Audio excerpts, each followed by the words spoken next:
নাটোরের নলডাঙ্গা উপজেলায় দীর্ঘদিন ধরে ঘরবাড়িহীন অবস্থায় মানবেতর জীবনযাপন করছেন বিএনপির অঙ্গ সংগঠন স্বেচ্ছাসেবক দলের এক নেতা। শেষ পর্যন্ত কাঁথা, বালিশ ও প্রয়োজনীয় কিছু আসবাবপত্র নিয়ে স্থানীয় বিএনপির দলীয় কার্যালয়েই আশ্রয় নিয়েছেন তিনি।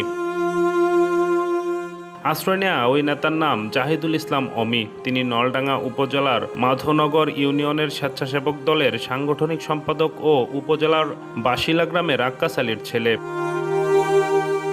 স্থানীয় সূত্রে জানা যায়, দীর্ঘ ১৭ বছর ধরে বিএনপির রাজনীতির সঙ্গে সম্পৃক্ত থাকায় বিভিন্ন সময় নির্যাতনের শিকার হয়েছেন জাহিদুল ইসলাম অমি। তার দাবি, রাজনৈতিক কারণে তিনি পরিবার থেকেও বিচ্ছিন্ন হয়ে পড়েছেন। বর্তমানে তার নিজস্ব কোনো ঘরবাড়ি নেই। দীর্ঘদিন অন্যের বাড়িতে আশ্রিত হিসেবে থাকার পর বাধ্য হয়ে তিনি এখন উপজেলার মাধানগর ইউনিয়নের ৮ নম্বর ওয়ার্ড বিএনপির দলীয় কার্যালয়ে বসবাস করছেন।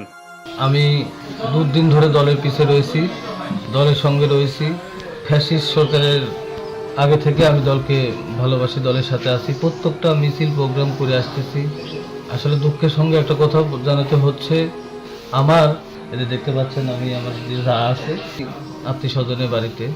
এখন ধরেন শেষ সময় আমার কোনো থাকার কোনো পরিবেশ নাই। লাস্টে আমি আমার বিএনপির অফিস বাসিলা ৮ নং ওয়ার্ড বিএনপির অফিসে আমি দুদিন ধরে দলের পাশে আছি এবং প্রত্যেককে যেভাবে সুসংগঠিত করতে হয়, আমার যতটুকু এক্টের আছে আমি সেইভাবে তাদেরকে সুসংগঠিত করে প্রত্যেকটা মিছিল প্রোগ্রামে আমি তাদেরকে অ্যাটেন্ড করিয়েছি এবং নিজেও অ্যাটেন্ড হয়েছি। নিজে সব কিছু হারিয়ে ফেল দিয়েছি, তারপরও আমি দল ছাড়ি নাই। দেখেন, আমি দলকে ভালোবাসি জন্য আমার দলীয় অফিসে আমি জায়গা দিচ্ছি।